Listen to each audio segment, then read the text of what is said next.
आम्ही जो विषय घेतलाय त्याच्यामध्ये आपल्याला सगळ्यांना गृहीत धरलं जातंय, त्याच्या विरुद्ध आवाज उठवत आहे. त्याच्यामुळे कृपा करून तुम्ही सुद्धा सहकार्य करा, कारण लोकशाहीचा तुम्ही सुद्धा एक स्तंभ आहात. त्याच्यामुळे थोड्या एकमेकांच्या अडचणी समजून घेऊन आपण पुढे जायला तुम्ही तुमची अडचण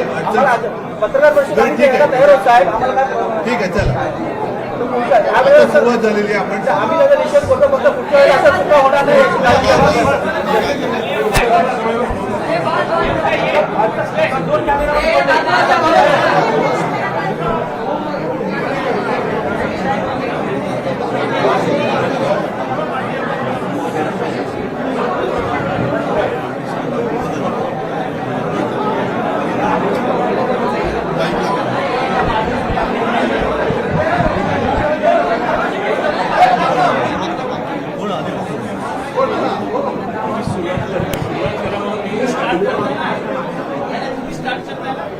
रोल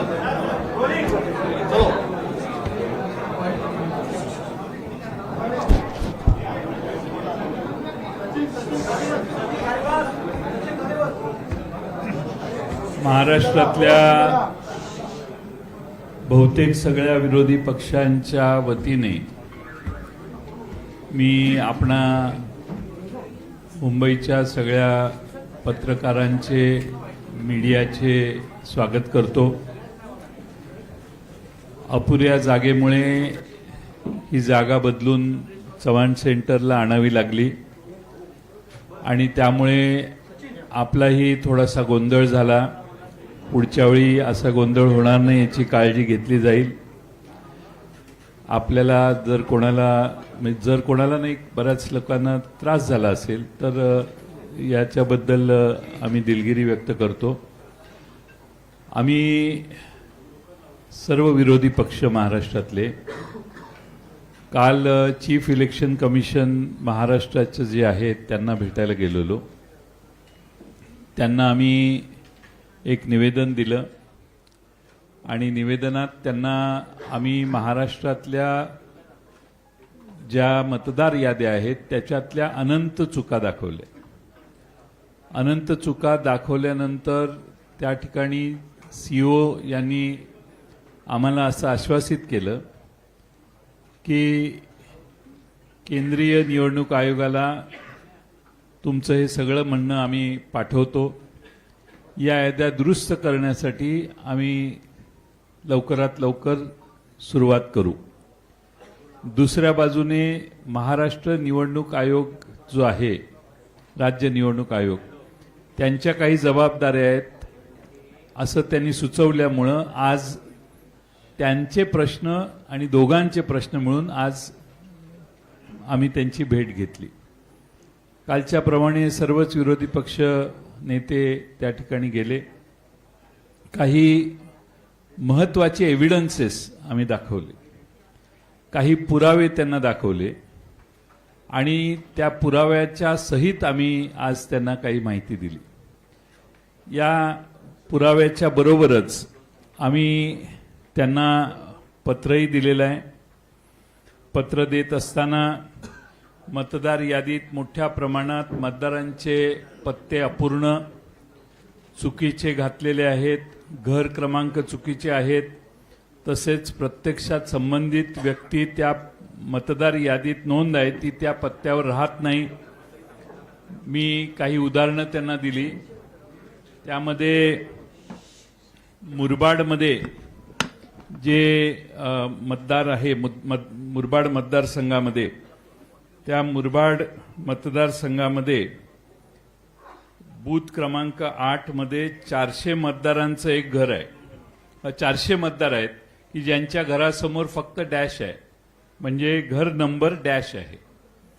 बडनेरा विधानसभा मतदारसंघ बूथ नंबर 211 वरती 450 मतदारांचं घर क्रमांक 0 लिहिलेलं आहे. कामठी विधानसभामध्ये देखील 867 मतदारांचं घर निरंक आहे, घर नंबरच नाही. बऱ्याच ठिकाणी दुबार मतदार नोंदवण्यात आलेले आहेत, म्हणजे एका व्यक्तीला 8-8, 5-5, 4-4 वेळा मतदानाचा हक्क दिलेला आहे. एपिक नंबर एकच असतो अशी आजपर्यंत आपल्या सगळ्यांची खात्री होती, पण मतदार याद्यामध्ये अनेक वेगळ्या एपिक नंबरची माणसं आम्ही त्यांना निदर्शनाला आणून दिली. त्यामुळं नालासोपारा मतदारसंघामध्ये सुषमा गुप्ता या महिलेचं नाव वेगळ्या एपिक आयडी सह 6 वेळा नोंदवलेलं आहे. आणि आपणच 12 ऑगस्टला विविध न्यूज चॅनेलने माध्यमांमध्ये पुराव्यासह हे दाखवलं. 12 ऑगस्टला आपण दाखवलं. दुपारी 3 वाजता आमच्या पक्षाने आमच्या कार्यकर्त्यांनी तपासलं तर आपण म्हणता ती वस्तुस्थिती याच्यात होती मतदार यादीत ऑनलाईन. आणि 6 वाजता मात्र ती सगळी नावं या बाईंची म्हणजे या श्रीमती गुप्ता जे आहेत त्यांचं नाव हे त्या ठिकाणाहून काढण्यात आलं. आमचा प्रश्न हा आहे की आपण न्यूज चॅनेलच्या मार्फत एक बातमी दाखवता, दुपारी 3 वाजता या महिलेचे फोटो आणि एव्हिडन्स तुम्ही टेलिव्हिजनवर दाखवता, सकाळी दुपारी 3ला ती नावं असतात, 6ला ती नावं जातात. आमचा प्रश्न आम्ही निवडणूक आयोगाला विचारलेला आहे की ही नावं कुणी काढली, कुणी त्यावर तक्रार केली, तक्रार कधी करण्यात आली आणि कुणी स्थळ पाहणी केली आणि हे फोटो एकाच महिलेचे आहेत याचं व्हेरिफिकेशन करण्याच्या कुणी नावं काढली. आमचा दावा असा आहे आणि आमचा समज व्हायला लागलेला आहे की राज्य निवडणूक आयोग किंवा केंद्रीय निवडणूक आयोगाचा सर्व्हर हा महाराष्ट्रात दुसरा कोणीतरी चालवतो असा आमचा आता अनुभव व्हायला लागलेला आहे. आणि दुसरा कोणीतरी परस्पर या मतदार याद्यांमध्ये नावं घालतो, मतदार याद्या उघड झाल्या की नावं काढतो. राज्य निवडणूक आयोग असो किंवा केंद्रीय निवडणूक आयोग यांच्या हातात काही नाही आहे, कुणीतरी बाहेरच ही सिस्टीम ऑपरेट करतंय असा याचा अर्थ आहे. आम्ही त्याचबरोबर त्यांना हेही दाखवलं की एकाच पत्त्यावर अनेक नोंदणी आहेत. आता मध्य विधानसभा नाशिक इथं घर क्रमांक 3829 या घरामध्ये 813 मतदारांची नोंद आहे. पुणे कॅन्टोन्मेंट मतदारसंघात बूथ क्रमांक 30 मध्ये घर क्रमांक 226 या घरात 869 मतदारांची नोंद आहे. आणि सगळ्यात महत्वाचं म्हणजे दर तासाला मतदार यादी जाहीर होते. किती पुरुषांनी मतदान केलं, किती महिलांनी मतदान केलं हे दर तासाला जाहीर होतं. विधानसभेला या सिस्टीम पूर्ण मोडण्यात आल्या आणि संध्याकाळी 5 नंतर कुणी किती मतदान केलं हे कधीच जाहीर करण्यात आलं नाही. एकदम दुसऱ्या तिसऱ्या दिवशी फायनल टॅली जाहीर करण्यात आली. हे पारदर्शकतेच्या प्रक्रियेच्या विरोधात आहे. आणि आम्ही विधानसभेला ज्या मतदार याद्या पाहिल्या, ज्या मतदान याद्यांनी हा निकाल आला, त्याच मतदार याद्या जर स्थानिक स्वराज्य संस्थात वापरल्या जाणार असतील तर हा प्रचंड घोळ तसाच पुढे चालू राहतोय. आणि म्हणून आम्ही राज्य निवडणूक आयोगाला आणि केंद्रीय निवडणूक आयोगाचे प्रतिनिधी सीओ यांना मागणी केली की या मतदार याद्या दुरुस्त केल्या पाहिजेत. ताबडतोबीने त्या दुरुस्त करा. तुम्ही 3 दिवस 4 दिवस वाढवून मुदत हे चालणार नाही. किमान या मतदार याद्या पूर्ण तपासा. जे ज्या घरात राहत नाहीत त्यांची नावं त्यातून काढून टाका. बोगस मतदान काढून टाका. एक आमदार परवाच जाहीरपणाने सांगितलं त्यांनी की 20,000 मतदार मला बाहेरून आणावे लागले, ते मी आणले आणि मग माझा विजय झाला. हे विरोधी पक्ष सत्तात असणारे आमदारच जाहीरपणाने सांगतायत. याची नोंद घ्या हे आम्ही त्यांना सांगितलं. मी आपल्या सर्वांचं स्वागत करतो आणि पुढं माननीय बाळासाहेब थोरात साहेब काँग्रेस पक्षाचे ज्येष्ठ नेते यांना विनंती करतो की त्यांनी या ठिकाणी त्यांचं मनोगत व्यक्त करावं. मान्य जयंतरावांनी आपल्याला सविस्तर पद्धतीने काही गोष्टी सांगितलेल्या आहेत. काल आम्ही केंद्रीय निवडणूक आयोगाचे सीओ त्यांना आम्ही भेटलो. आज राज्य निवडणूक आयोगाला भेटलो. विधानसभेच्या वेळेस ज्या मतदार याद्या होत्या त्याच्यामध्ये प्रचंड दोष होते. आम्ही त्याच कालखंडामध्ये योग्य वेळी योग्य व्यक्तीनं योग्य ठिकाणी हे सांगितलं होतं की याच्यामध्ये दोष आहेत. त्याचं काहीही उत्तर आम्हाला आलेलं नाही. निवडणूक झाली, त्या दोषासहित झाली. असे काही दोष का जे माननीय जयंतरावांनी सांगितलं की 20,000 मतदार हे बाहेरून आणून मी मतदान करून घेतलं, हे आता आमदार सांगतायत असे दोष आहेत. काहींचे नाव वगळले गेले, काहींचे परत परत नावं ते दिसत आहेत, पत्ते चुकीचे आहेत, एका घराच्या नावावर अनेक आहेत. समजा माझं एखादं कॉलेज आहे किंवा माझे कॉलेजचं हॉस्टेल आहे, त्या कॉलेजचे बाहेरून राज्यातून आलेले देशातून आलेले मुलं सुद्धा माझे मतदार, असं होणार असलं निवडणूक आयोग ते मान्य करून घेणार असेल आणि ते बी शेवटच्या क्षणापर्यंत, आणि ही तक्रार करून त्याची दखल नाही अशी अवस्था. या असे अनेक घोटाळे घेऊन ही मतदार यादी विधानसभेची होती. आता ती खरं जे विधानसभेची निवडणूक झाल्यानंतर 1 जुलैला तुम्ही आता या राज्य आयोगाला दिलेली, त्या अगोदर कोणतंही पुनर्विलोकन जे असतं ते 6-7 महिन्यामध्ये करण्यात आलेलं नाही, कोणत्या दुरुस्त्या करण्यात आलेल्या नाही, पुन्हा नवीन नावं नोंदण्याकरताची मोहीम करण्यात आली नाही. आणि त्यामुळे सगळ्या दोषासहित 1 जुलैला ती मतदार यादी ही राज्य आयोगाला दिलेली आहे. आणि म्हणून आमचं असं इच्छा होती की हे चुकीचं, हे दुरुस्त तुम्ही केलं पाहिजे होतं, केलेलं नाही. ती जबाबदारी केंद्रीय आयोगाची होती, निवडणूक आयोगाची, त्यांनी काहीच केलेलं नाही. आता राज्य निवडणूक आयोग म्हणतो आमची जबाबदारी नाही. आता ह्या घोळामध्ये तशी त्या दोषी असलेली पूर्णपणे यादी ही मतदानाला जाणार आहे, या निवडणुकीला सामोरं जाणार आहे. ही काही निकोप निवडणूक आहे असं मानण्याचं कारण नाही. यामुळं हे खरं आहे की माननीय राहुलजी गांधी यांनी हे विषय देश पातळीला घेतलेले आहेत, त्याच्यात महाराष्ट्राचा उल्लेख त्यांनी केलेला आहे. आणि त्या मांडत असताना जो मुद्दा माननीय जयंतरावांनी मांडला की हे कुणीतरी दुसरे ज्यांच्याकडे पासवर्ड दुसरीकडे दिलेले आहेत ते हे सगळे हँडल करतायत ऑनलाईन पद्धतीनं, असं सुद्धा दिसतंय. हे पुराव्यासह माननीय राहुलजींनी दाखवलेलं होतं. ही वस्तुस्थिती, याच्यावर निवडणूक आयोग उत्तर सुद्धा द्यायला तयार नाही अशी अवस्था आहे. आणि म्हणून आम्ही या बाबतीत केंद्रीय निवडणूक आयोग आणि राज्याचा निवडणूक आयोग या दोघांनाही भेटलो, एकत्रित बैठक केली, परंतु आमचं काही समाधान त्यामध्ये झालेलं नाही. त्यांनी स्पष्टपणे काही उत्तर आम्हाला दिलेलं नाही. ही वस्तुस्थिती आहे. आणि हे सगळं घेऊन आम्ही निवडणुकीला, स्थानिक स्वराज्य संस्थेच्या निवडणुकीला सामोरं जाणं हे अत्यंत चुकीचं आहे. आणि हे माझ्या मते जनतेला सुद्धा मान्य नाही झालं पाहिजे. निकोप निवडणूक हा आपला पाया आहे लोकशाहीचा, तोच उद्ध्वस्त करण्यास निघालेला आहे. याच्यामध्ये पूर्णपणे राजकीय हस्तक्षेप असले पाहिजे असं आम्हाला वाटतंय. आणि म्हणून आम्ही ही भेट आम्ही घेतलेली आहे.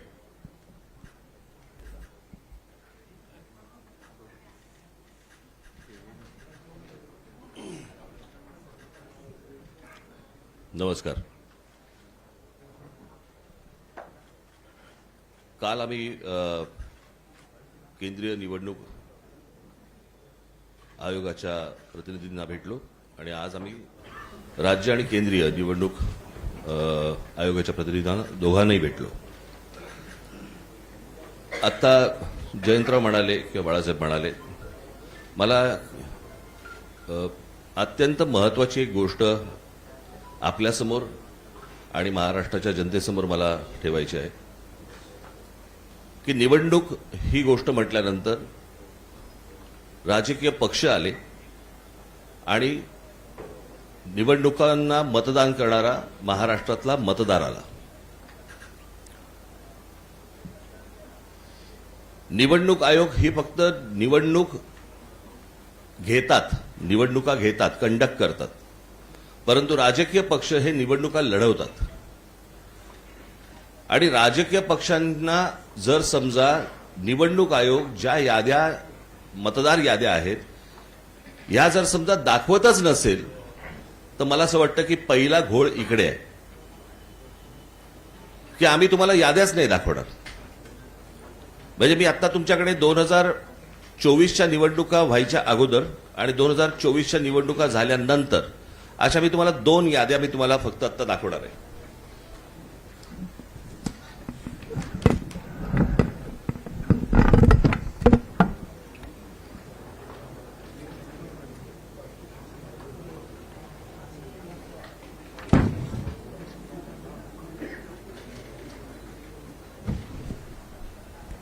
निवडणूक 2024च्या निवडणुका ज्या वेळेला झाल्या त्यावेळेला ज्या निवडणुकांची जी मतदारांची यादी होती ती मी यादीचं काही एक छोटासा तपशील मी फक्त आपल्यासमोर मी वाचून दाखवणार आहे.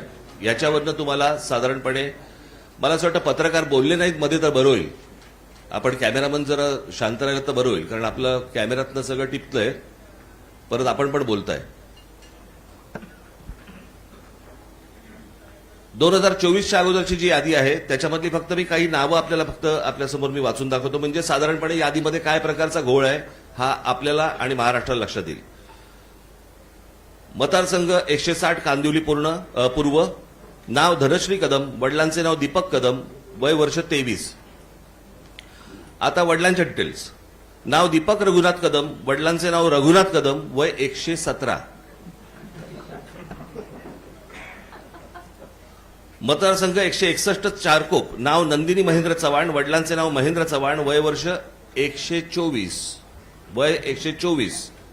आता वडिलांचे डिटेल्स. नाव महेंद्र कुमार श्रीनाथ चव्हाण, वडिलांचे नाव श्रीनाथ चव्हाण, वय 43.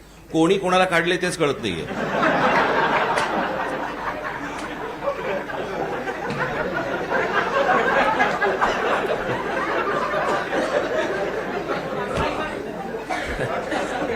अरे विषय गंभीर आहे, जरा समजून घ्या.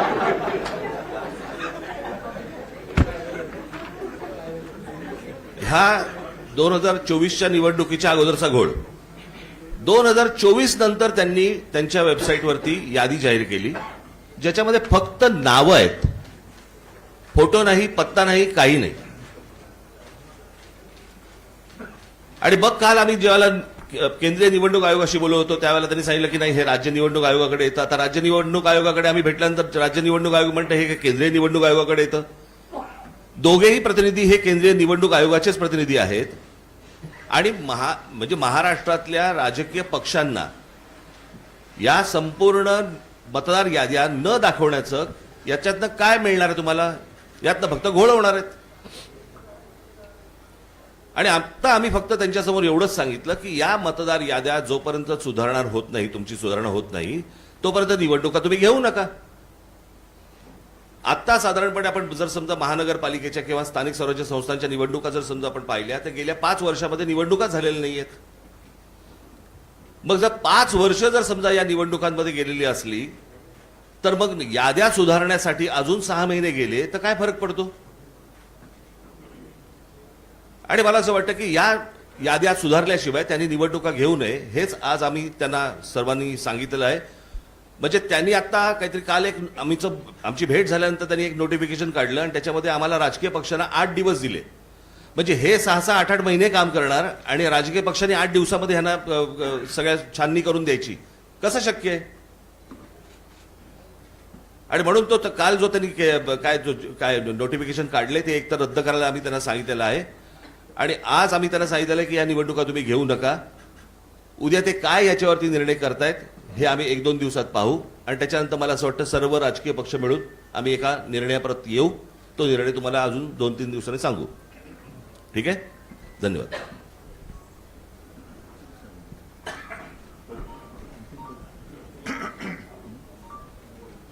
एकूणच सर्व परिस्थिती काय आहे, काय चाललेलं आहे याची कल्पना जयंतराव, बाळासाहेब आणि राज यांनी आपल्यासमोर मांडलेली आहे. एक गोष्ट मी आवर्जून सांगेन, एकूणच लोकशाहीसाठी, तिच्या रक्षणासाठी महाराष्ट्रातले सर्व राजकीय पक्ष एकत्र आलेले आहेत. आम्ही सर्व एकत्र येत असताना भारतीय जनता पक्षाला सुद्धा पत्र दिलं होतं, पण आज व्यासपीठावर आणि आमच्या कालच्या आणि आजच्या निवडणूक आयुक्तांच्या भेटीमध्ये भाजपाकडनं कोणी आलेलं नाही. हा विषय जो आहे तो गेल्या विधानसभेपासून सगळ्यांच्या लक्षात यायला लागला आणि एका पत्राचा उल्लेख जयंतरावांकडनं राहिला, तो त्यांनी मला सांगितला. तो म्हणजे विधानसभा निवडणुका ज्या म्हणजे गेल्या वर्षी झाल्या 2024, त्याच्या आधी 19 ऑक्टोबरला 1 महिना आधी महाविकास आघाडीकडनं निवडणूक आयोगाला एक पत्र दिलं होतं आणि त्याच्यामध्ये आमचा विषयच हा होता की नाव घेऊन अगदी म्हटलं तरी की काही भारतीय जनता पक्षाचे कार्यकर्ते ह्या मतदार यादीशी खेळतात आणि त्याच्यामध्ये काही लोक म्हणजे त्यांना हवेत ते घुसवत आहेत, नको ते काढतायत. हा सगळा खेळ यांचा सुरू आहे. आता जसं या दोघांनी सांगितलं, अगदी हे पुरावे आहेत. ही काही यादी आम्ही घरी नाही छापलेल्या. एकेका व्यक्तीचं नाव 4-4 ठिकाणी आहे. एका जागेवरती 200-200 नावं नोंदलेत. हा सगळा लोकशाहीचा खेळ खंडोबा चाललाय.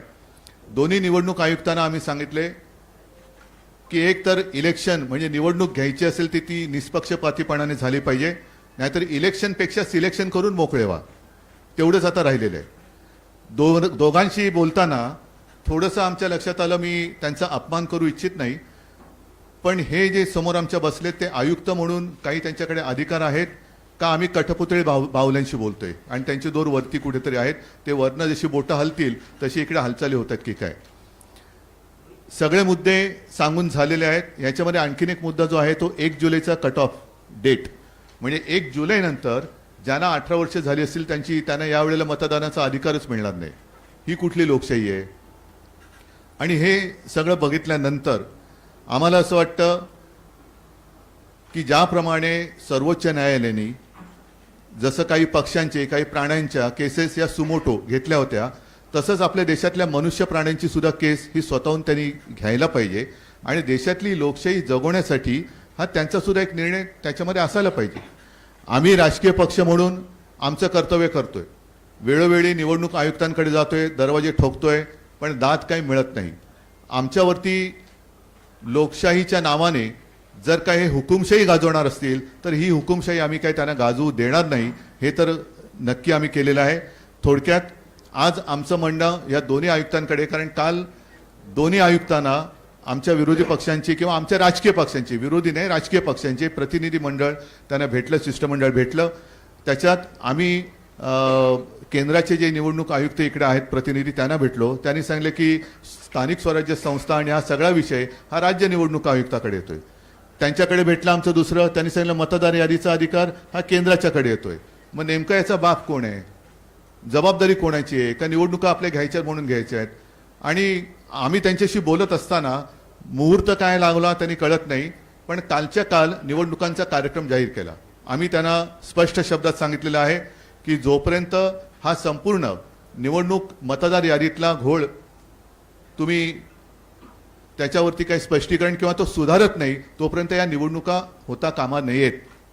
सुप्रीम कोर्टाचा त्यांनी आदेश आम्हाला दाखवण्याचा प्रयत्न केला, पण सुप्रीम कोर्ट असं कधी कुठेही सांगत नाही की तुमच्यात काही दोष असले तरी चालतील, पण ह्या तारखेच्या आधी निवडणुका घेतल्याच पाहिजे. हा सर्वोच्च न्यायालयाचा काही तसा निर्णय नाही. त्यांनी सांगितले की या निवडणुका सदोष असता कामा नयेत आणि निष्पक्षपातीपणाने ते झाले पाहिजेत. आता ह्या सगळ्या गोष्टी झाल्यानंतर दोन्ही आयुक्त समोर बाजूबाजूला होते. आम्हाला त्यांनी सांगितले की आम्ही याचा सकारात्मक विचार करतो आहोत. म्हटलं विचार करून चालणार नाही, या गोष्टी होता कामा नयेत. या गोष्टी होता कामा नयेत, कारण आपल्याला जो काही धक्का बसला होता विधानसभा निवडणुकीच्या निकालानंतर, त्या सगळ्या सत्ताधारी जे आता आहेत त्यांच्या सत्ता प्राप्तीच्या चोरवाटा आम्ही आता अडवलेल्या आहेत. या चोरवाटा आहेत. मतचोरी ही चोरवाट आहे, पक्षचोरी ही चोरवाट आहे. त्याच्यानंतर आणखीन एक मुद्दा आम्ही सांगितला, पण तो त्याचा पुढचा टप्पा आहे. पहिली मतदारांची यादी ही निर्दोष असायला पाहिजे, व्यवस्थित असायला पाहिजे. म्हणजे 117 वर्ष आणखीन 124 वर्ष असे जर का लंबी उमरवाले मतदार असतील तर मला वाटतं जगातलं सगळ्यात चांगलं वातावरण हवामान हे आपल्या देशात आहे. कारण इकडे लंबी आयु दीर्घायुष्य भव म्हणतात ना, तसं झालेलं आहे. थोडक्यात एक तर निवडणूक आयोगाने एक स्वीकारलं पाहिजे की त्यांचा पुनर्जन्मावरती तरी विश्वास असला पाहिजे, आणि नाही तर जे मतदार हयात आहेत आणि त्यांचा मतदाराचा अधिकार हा हिरावून घेतलाय, डिलीट केलेला आहे, मग त्यांच्यावरती सदोष मतवधाचा गुन्हा दाखल करावा का. आणि पुढचा विषय जो आम्ही सांगितलाय तो याच्या पुढचा येईल, तो म्हणजे आता पहिला ईव्हीएम वरती आमचा आक्षेप आहेच. ईव्हीएमचा आक्षेप कमी पडतोय की काय, म्हणून आता मुंबई महापालिकांच्या निवडणुका सुद्धा ईव्हीएम वरती तर घेतल्या जातच आहेत, पण व्हीव्हीपॅट पण त्याच्यात ठेवणार नाही. हाही मुद्दा एक महत्वाचा आहे. म्हणजे तुम्ही काही पुरावेच ठेवायचे नाहीत. जर का तिथलं व्हिडिओ रेकॉर्डिंग मागितलं तर व्हिडिओ रेकॉर्डिंग द्यायचं नाही. मतदार यादीमध्ये सगळा गोंधळ करून ठेवायचा. मतदार याद्या मागितल्या तर ते देत नाही. आणि म्हणून म्हटलं की ही काही लोकशाही तुम्ही हुकुमशाहीच्या पद्धतीने चालवत असेल तर ती आम्ही कदापि मान्य करणार नाही. शिष्टमंडळाने जे मुद्दे उपस्थित केलेले आहेत त्यामध्ये जर येत्या काळामध्ये निवडणूक आयोगाकडून सुधारणा नाही झाली तर तुमचं पुढचं पाऊल काय असणार? पुढचं पाऊल पहिलं आजचं पाऊल लोकांसमोर जाऊ द्या. त्याच्यानंतर घाईघाई करण्याची आवश्यकता नाहीये. 2 दिवसात ते सांगतो म्हणालेत. सकारात्मक विचार त्यांचा, त्याला ते सकारात्मक कशाला म्हणतात ते त्यांच्या उत्तरातनं कळेल. EVM वरच जर निवडणुका घेतल्या तर महाविकास आघाडी ही व्यक्ती कोण आहे आणि कोण काय वेबसाईट जी आहे ती सर्व्हर चालवते असा आरोप केला आहे. कोण ही व्यक्ती आहे आणि कोणाशी संबंध? त्याच्यासाठी आम्ही महाविकास आघाडीकडनं अतिशय स्वच्छ आणि स्पष्ट शब्दात विधानसभा निवडणुकीच्या 1 महिना आधी पत्र दिले, ज्याचा मी आता उल्लेख केला ते. मी एक एक एक एक आता एक तुम्ही मिनिट, आधी- एक मिनिट तुमच्या पहिल्या प्रश्नाचं उत्तर देतो जे जयंतरावांनी त्यांच्याकडे मांडलं ते. पहिली गोष्ट म्हणजे ज्या वेळेला तुमच्याच चॅनलवरती, तुमच्यामध्ये तुमच्या नाही चॅनलवरती ज्या वेळेला एक बातमी येते अशा अशा प्रकारच्या खोट्या यादीची आणि त्याच्यानंतर ती 6 वाजता गायब होते. ती 6 वाजता गायब होते का त्याच्यावरती त्यांनी विचारलं की तुमच्याकडे कोणी तक्रार दिली का, काही दिली का? त्या संपूर्ण बातमीबद्दल किंवा त्या यादीबद्दल निवडणूक आयोगाला काहीच माहीत नाहीये. केंद्रीय निवडणूक आयोग आणि राज्य निवडणूक आयोग ते म्हणाले की आम्हाला ह्यातलं काहीच माहीत नाहीये. ते म्हणाले आम्ही माहिती घेऊन सांगतो. आता प्रश्न असा आहे की त्यांच्या वेबसाईटवरनं गायब झाल्यात, ज्या तुमच्या चॅनलवरती दाखवल्या गेल्या आहेत. मग जर समजा त्या चॅनलवरती दाखवल्यानंतर जर त्या याद्या गायब होत असतील आणि निवडणूक आयोगाला जर समजा ती गोष्ट माहिती नसेल तर मग हे कोण करतंय, हे कोण काढतंय आणि कोण घालतंय, हा तो प्रश्न आहे. आणि ही गोष्ट त्यांना विचारली गेली, त्याच्यावरती ते बोलले की आम्ही चौकशी करून सांगतो. 12 महाविकास आघाडीने विधानसभा निवडणुकीच्या 1 महिना आधी त्या पत्राला कुठलाही प्रतिसाद आयोगाकडनं मिळाला नाही असं तुमचं म्हणणं आहे. मग जर त्या पत्राला जर प्रतिसाद मिळाला नसेल तर आता तुम्ही सगळे एक्सरसाइज करताय, त्याला प्रतिसाद मिळाला कशावर? बोला. 12 ऑगस्टला आम्ही 19 ऑक्टोबरला हे पत्र कार्यालयात नेऊन दिलेलं आहे. केंद्रीय आणि त्यांना भेटलोही. आमचे प्रतिनिधी म्हणून जितेंद्र आव्हाडजी स्वतः जाऊन तिथं 2-3 जण जाऊन भेटले, त्यांना हातात दिलं, पण त्याचा कोणताही कॉग्निजन्स त्यांनी घेतला नाही.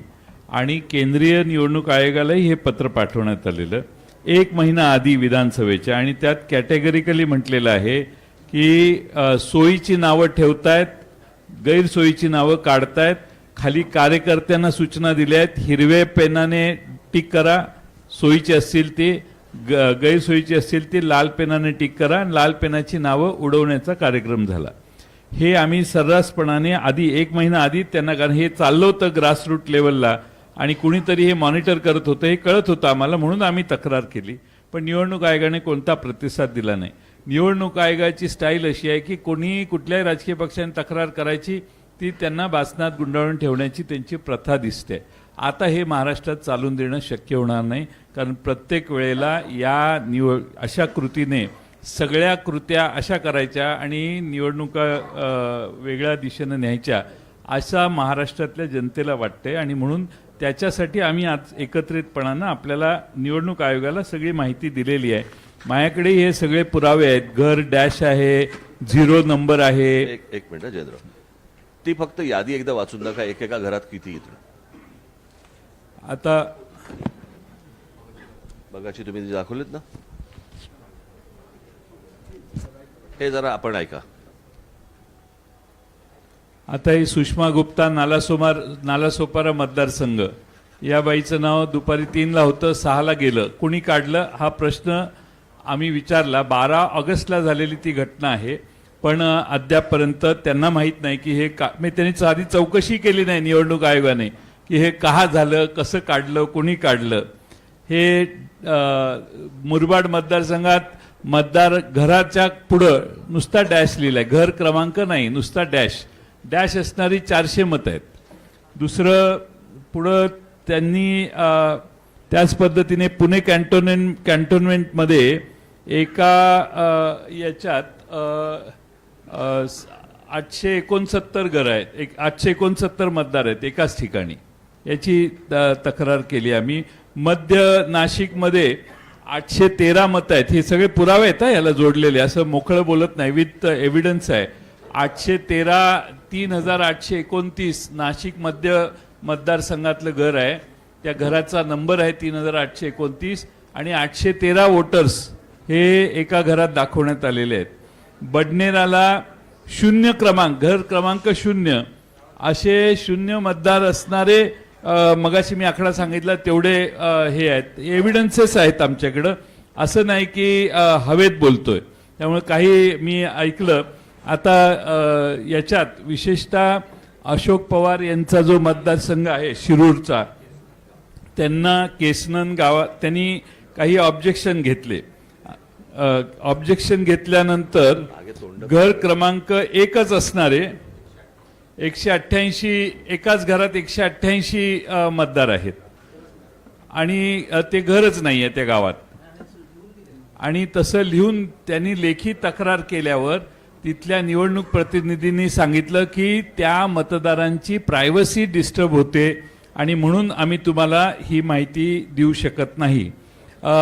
त्याच्यामध्ये शेवटी कायदा जो आहे तो कायदा काय सांगतो, कायदा त्यांनी असं लिहिलेलं आहे की मतदार यादीत समाविष्ट करण्यात आलेल्या मतदारांची माहिती ही गोपनीय स्वरूपाची आहे. त्यामुळे सदर मतदारांची माहिती ही व्यक्तिगत माहिती आहे. सदर कागदपत्रांची माहिती इतरत्र प्रसिद्ध होऊ नये या कारणाने संबंधित मतदारांची परवानगीशिवाय आपणास उपरोक्त माहिती पुरवता येत नाही. आता कायदा आहे, कायद्यामध्ये काय म्हटलंय, आम्ही तो कायदाही दाखवला निवडणूक आयोगाला. साधारणपणे 32 नंबरचा कायदा आहे की कुणी कुठलाही हे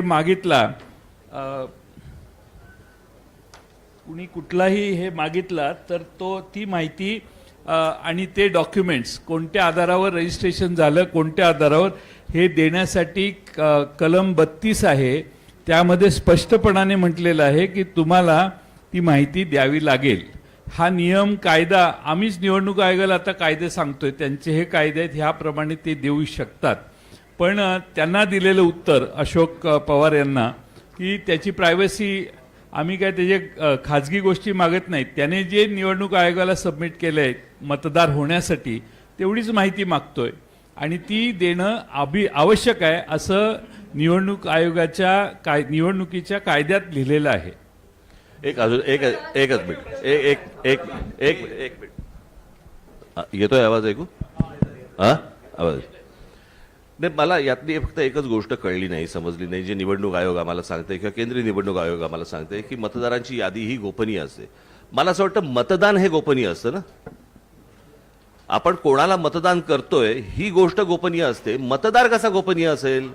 जर ऑनलाईन तुम्ही जर समजा सगळ्या याद्या समजा असतात याच्यापूर्वी दाखवल्या गेलेल्या आहेत तर ती गोष्ट गोपनीय कशी असेल? आणि दुसरी गोष्ट, तिथे सीसीटीव्ही कॅमेरे तुम्ही लावता जे नंतर तुम्ही 45 दिवसामध्ये डिलीट करता.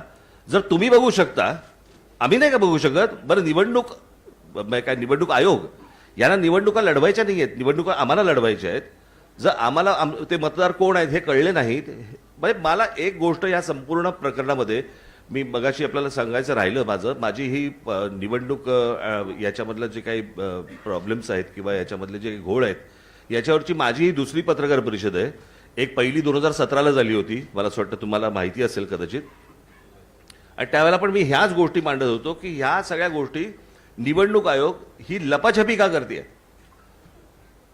आता मगाशी आम्ही जेव्हा सांगितलं की एका ठिकाणी कुठे ते आलं ते जिल्हा परिषदांच्या काही एक याद्या आल्या. आता 2022ला ती फोटो सकट नावासकट सगळ्या याद्या आहेत 2022च्या. आणि आत्ताच्या ज्या याद्या आल्या आहेत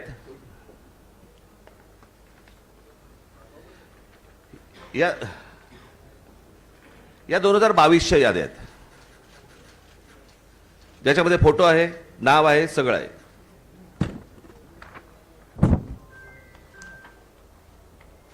या आता जिल्हा परिषदेच्या 2025च्या याद्या आल्या ज्याच्यामध्ये फोटो काढून टाकलेत.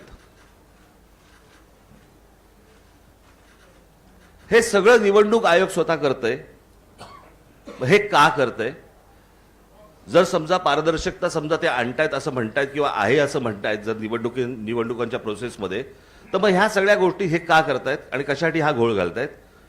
काय बोल ना.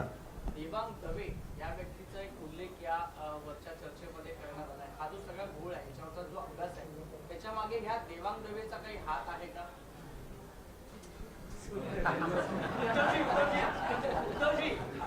एक मिनिट, अर्धवट विषय राहिला त्यांना पूर्ण करायचं होतं. देवांग दवे हे निवडणूक आयोगाचे हे एका राजकीय पक्षाचे पदाधिकारी आहे आणि हे कुठेच लपून राहिलेलं नाही. त्यांच्याकडे जो कंत्राट दिला आहे, डिलीट करायचं पण आहे ना, एडिशनचं पण आहे. डिलिशनचं आहे, एडिशनचं, दोनही काम तो करतो आहे वेबसाईटवर अधिकृतपणे जाऊन. कारण अधिकृत कंत्राट दिल्यामुळे वेबसाईट हाताळण्याचं काम त्याच्याकडे आहे आणि तिथूनच कदाचित घोळ असावा असा आमचा गोड समज आहे. उद्धवजी, एक एक एक एक एक दोन मिनिटं. चंद्रपूरमध्ये राजुरा मतदारसंघात अजूनही गुन्हा दाखल झालेला नाही. तिथे भारतीय जनता पक्षाचं नाव घेऊन सांगतो, त्यांच्या मोबाईलवर ओटीपी केलाय. हे सिद्धच झालंय. आम्ही तक्रार दिली पण अद्यापही तिथे कुठेही गुन्हा दाखल झाला नाही. आम्ही पकडून दिलं, चोरी पकडून दिली, कशा प्रकारची चोरी झाली पुराव्यासह दिलं. त्यामुळे आता ती कारवाई झाली नाही. तो पुढचा प्रश्न. जो विषय आहे त्याच्यामध्ये जर समजा 80,000 उदाहरणार्थ पनवेलमध्ये बाळाराम पाटलांना त्यांनी उत्तर असं दिलेलं आहे ऑफिशियली आणि सगळ्यांनाच उत्तर दिलेलं आहे, ज्यांनी बातमी केली त्यांनाही दिलं की जर 80,000 तुम्हाला वाटतं दुबार मतदार असतील तर तुम्ही 80,000 अर्ज केले पाहिजेत प्रत्येक मतदाराच्या नावाचा. याबद्दल काही बोलणं झालं का? नंबर 1. आणि नंबर 1 मिनिट, दुसरा प्रश्न असा आहे की आता आपण सीसीटीव्ही बद्दल बोलला. तो सीसीटीव्ही हा एक वादग्रस्त मुद्दा आहे असं जर ठरलं तर तिथे एक 17A फॉर्म आहे जी इलेक्टोरल रोल असतो, जो मतदार अधिकारी टिकमार्क करतात. तो अधिकाऱ्यांनी टिकमार्क केलेला रोल इलेक्शन कमिशन देत नाहीये. याबद्दल तुमचं काही बोलणं झालं का? आपण मला एकच या सगळ्या गोष्टींवरती मला फक्त बोलायचं आहे. आता तुम्ही जे काही सगळे कायद्याच्या या देशात ह्या पहिल्या निवडणुका नाही आहेत. याच्या अगोदर अनेक निवडणुका झाल्या, बरोबर आहे, साधारणपणे 2014च्या अगोदर, 2000 काय त्याच्या अगोदर, या इतके वर्ष ज्या निवडणुका चालू आहेत कधी असले विषय कधी आले नाहीत जे हल्लीच का यायला लागले. मला असं वाटतं हा एक सगळ्यात महत्वाचा प्रश्न आहे की आता हे फॉर्म भरून मग तिकडे आता किती ते पैसे द्यायचे त्यांना? 2 रुपये पर शीट, प्रत्येक पानाला 2 रुपये द्यायचे आणि मग आम्ही पानं घ्यायची. मग त्याच्यात पण कमाई. टेक्निकल ग्राउंड्सवर इलेक्शन कमिशन स्टँड करतं त्याबद्दलचं म्हणणं विचारतो. 17A मागणारे अनेक उमेदवार आहेत. अनेक उमेदवारांनी 17A मागून देखील निवडणूक आयोग ते देत नाही. आता एक उदाहरण सांगतो की कोरेगाव विधानसभा मतदारसंघात शशिकांत शिंदे साहेबांनी विधानसभेच्या आधी अपील केलं. कलेक्टरने निर्णय दिला की ही 1,500 मतं आपण यादीत घ्या. तरी खालच्या अधिकाऱ्याने ते अपील मान्य झाल्यावर देखील त्यांची मतदार यादीत नावं समाविष्ट झाली नाहीत.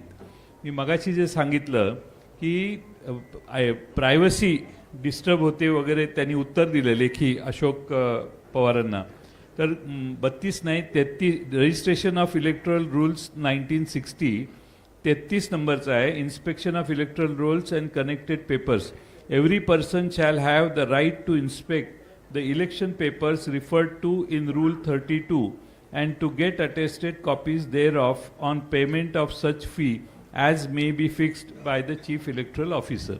हा कायदा रूलमध्ये आहे हे, तरी देखील त्यांना उत्तर दिलं की आम्ही देऊ शकत नाही. आणि सगळ्यात महत्त्वाचं असं आहे की ह्या सगळ्या गोष्टी जिब्रिश नावं तर आणखीन तो वेगळाच विषय आहे. हे सगळं आम्ही त्यांच्या निदर्शनाला आणले. आमची अशी अपेक्षा आहे की निवडणूक आयोग, राज्य निवडणूक आयोग आणि केंद्रीय निवडणूक आयोगाचे प्रतिनिधी या ठिकाणी जे आहेत CEO, या दोघांनी निर्णय घेतला पाहिजे. या याद्या दुरुस्त केल्या पाहिजेत. दुरुस्त झालेल्या याद्यांवरच महाराष्ट्राच्या निवडणुका घेतल्या पाहिजेत हे आम्ही त्यांना निक्षून सांगितलेलं आहे. आणि राज्य निवडणूक आयोग हे आम्हाला म्हटले आम्ही याचा सकारात्मक विचार करू.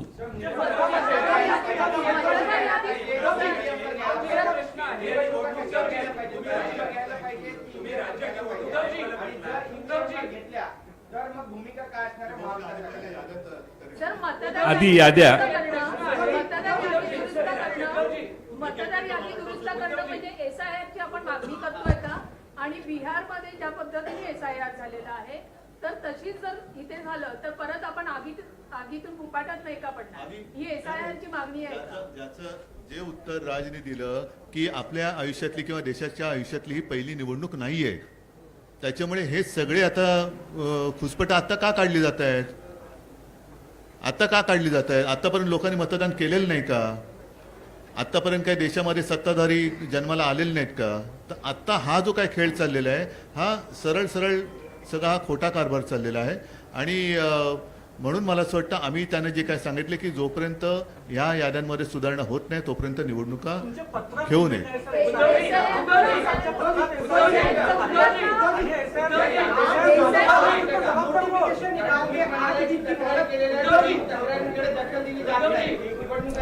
असं आहे की आम्ही निवडणूक आयोगाला आवाहन केलेलं आहे आणि मागणी केलेली आहे की बल्कमध्ये चुका आहेत त्या तुम्ही दुरुस्त केल्या पाहिजेत.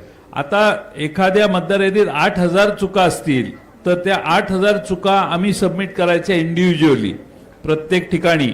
याला मग किमान 1 महिन्याचा वेळ तर दिला पाहिजे. वेळ नसल्यामुळे तुम्ही 7 दिवसात आणि 8 दिवसात करा म्हटल्यावर कोणत्या एक तर तुमच्या याद्या डिजिटल नाही आहेत. तुम्ही या याद्या डिजिटल का नाही करत?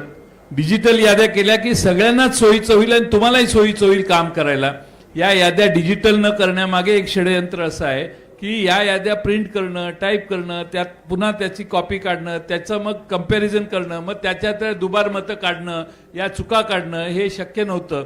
आम्ही मॅन्युअली हे सगळं काम केलेलं आहे. महाराष्ट्रातल्या 288 मतदारसंघात गेल्या 2, 2.5, 3 महिने काम करून आम्ही बऱ्याच गोष्टी काढलेल्या आहेत. हे छोटे काही उदाहरणं आहेत. आणखीन उदाहरणं आम्ही देऊ शकतो. आम्ही वाट बघतोय निवडणूक आयोग काय करणार आहे. एकच मिनिट तू मगासपासून प्रश्न विचारतोय पण तत्पूर्वी एक सांगतो की निवडणूक आयोगाचं काम व्यवस्थित पद्धतीने निवडणुका पार पाडणं हे आहे. आणि त्या निवडणुकीच्या प्रक्रियेत समजा आमच्या राजकीय पक्षाकडनं त्यांच्या नियमाचं कुठे उल्लंघन झालं किंवा आणखीन कुठे चूक झाली तर आम्हाला कायद्याचा दंडुका दाखवला जातो करप्ट प्रॅक्टिस म्हणून. आता आमचं म्हणणं असं आहे की ही निवडणूक आयोगाची करप्ट प्रॅक्टिस आहे. ही निवडणूक आयोगाची करप्ट प्रॅक्टिस आहे. ज्याप्रमाणे स्वतः शिवसेना प्रमुखांना ती शिक्षा भोगावी लागली होती. त्यांचा 6 वर्ष मतदानाचा अधिकार हिरावून घेतला गेला होता. आता निवडणूक आयोगाला आणि निवडणूक आयुक्तांना काय शिक्षा करायची जर त्यांनी सुधारणा केली नाही तर? कारण ही निवडणूक प्रक्रियेतली निवडणूक आयोगाची करप्ट प्रॅक्टिस आहे. हा भ्रष्टाचार आहे त्यांचा. एक त्याचा प्रश्न उद्या म्हणजे मग तुम्ही यांना विचारा. मतदार याद्यांमधला जो घोळ आहे राष्ट्रीय स्तरावर त्याचा फायदा एनडीएला होतो आहे आणि राज्य स्तरावर त्याचा फायदा या निवडणुकीत आपलाही आरोप आहे आणि संशय उपस्थित झाले की महायुतीला झालाय. तर असं हे लक्षात घेता किंवा हे आरोप लक्षात घेता निवडणूक आयोग मग केंद्रीय असेल किंवा राज्यातला भाजपसाठी हस्तक म्हणून किंवा भाजपच्या दबावाखाली काम करतोय असा तुमचा आरोप आहे का? त्याच्याबद्दल आम्ही स्पष्ट पत्र दिलेलं आहे ज्याचा वारंवार आता उल्लेख झाला आहे की गेल्या विधानसभा निवडणुकींच्या आधी 1 महिना अगोदर एक व्यवस्थित स्पष्ट शब्दामध्ये पत्र दिले. त्याच्यात भारतीय जनता पक्षाचं नाव लिहून आम्ही ते पत्र दिलेलं आहे. आणि नसेल तर भारतीय जनता पक्षाने आज आमच्या शिष्टमंडळात यायला पाहिजे.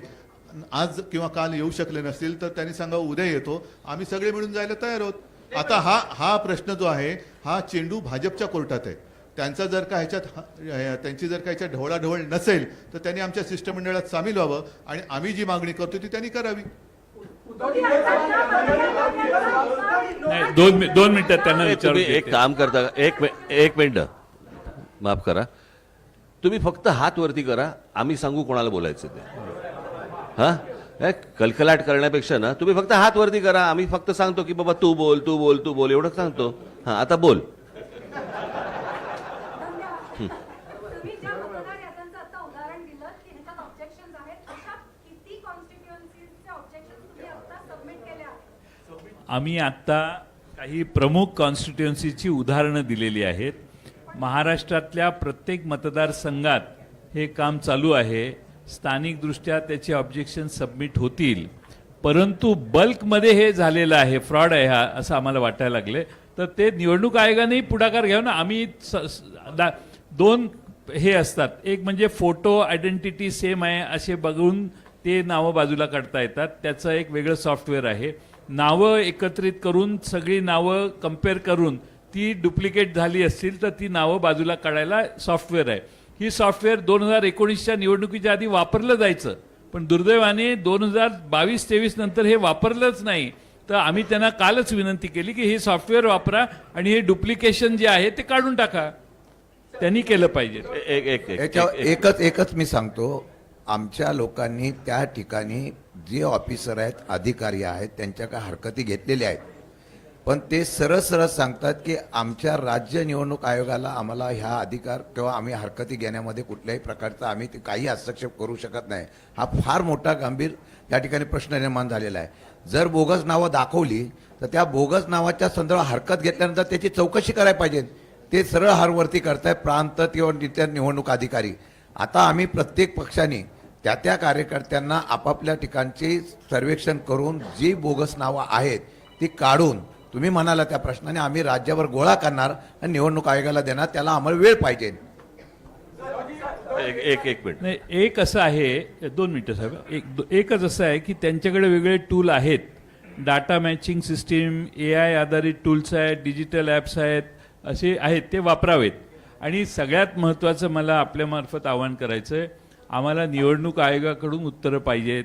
भारतीय जनता पक्षाच्या विरोधी ही आमची हे नाही आहे, त्यामुळे त्यांच्या प्रवक्त्यांनी आम्हाला उत्तर देणं अभिप्रेत नाही आहे. आम्हाला निवडणूक आयोगाने उत्तर द्यावं. आम्ही निवडणूक आयोगाकडे गेलो, नाही तर तासाभरात तुम्ही जाल दुसरीकडे आणि याला उत्तरं मागाल. आम्ही त्यांना बोलवलेलं होतं आणि त्यांनाही त्रास कदाचित होत असेल तर नाही, निवडणूक आयोगाने मला एकच मिनिट थांब. मला असं वाटतं मी थोडंसं काय हे प्रश्न संपणार नाहीत. यातला एकच सगळ्यात महत्त्वाचा भाग असा आहे की निवडणूक यादीमध्ये घोळ आहेत. निवडणुकीच्या यादीतले घोळ दोन्ही राज्य आणि केंद्रीय निवडणूक आयोगातल्या प्रतिनिधींना आम्ही त्यांच्यासमोर ठेवलेले आहेत. ते सुधारले पाहिजेत आणि ते सुधारून विरोधी पक्षाचं समाधान झालं पाहिजे, सत्ताधारी पक्षाचं समाधान झालं पाहिजे, कोणाचंही. परंतु जे निवडणुका लढवतात, मला असं वाटतं त्या राजकीय पक्षाचं समाधान झाल्याशिवाय त्यांनी निवडणुका घेऊ नयेत. आणि ही अत्यंत आमची रास्त मागणी आहे, याच्यात काहीच गैर नाही आहे. मला असं वाटतं निवडणूक आयोगाने या गोष्टींचा विचार करावा. त्याच्यामध्ये इतर वेगवेगळे कायदे आणूच नाहीत. सोपी गोष्ट आहे ना ही. ह्याच्यामध्ये काही कॉम्प्लिकेटेड असण्याचं काही कारणच नाही आहे. आम्ही काही क्लिष्ट काही विषय बोलतच नाही आहोत की बाबा आम्ही मतदार याद्या दाखवलेल्या आहेत, मतदार याद्यांमध्ये बाबा घोळ आहे. थांबा ना, मी पण आलोय पहिला.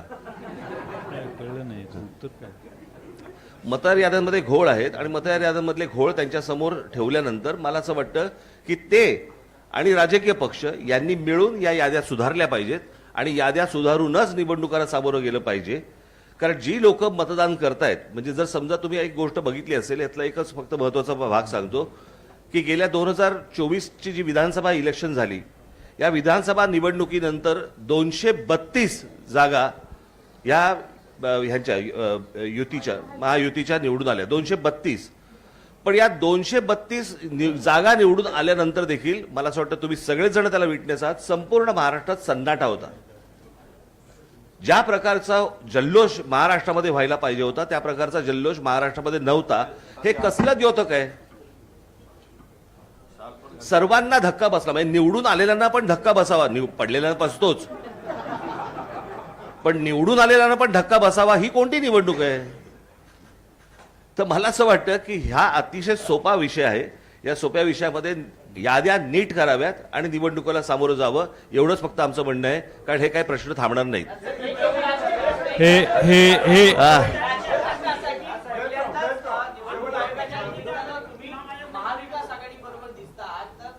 मला असं वाटतं मी 2017ला पण दिसलो होतो. प्रश्न असा आहे, मी तुम्हाला एकच गोष्ट सांग, ते असेल किंवा नसेल तो विषय नाहीये. प्रश्न असा आहे की या सगळ्या याच्यामध्ये एक गोष्ट लक्षात घ्या, आता निवडणूक होणार कशी होणार हे महत्वाचं आहे. कोणाबरोबर होणार हा आत्ताचा विषयच नाही. आणि ही तुमच्या जर लक्षात असेल कदाचित त्यावेळेला पत्रकार परिषदेला जर समजा तुम्ही असाल तर 2017ला पण मी हेच बोलत होतो. तेव्हा पण होती खरं तर याच्यामध्ये त्यावेळेला अजित पवार पण होते. त्यावेळेला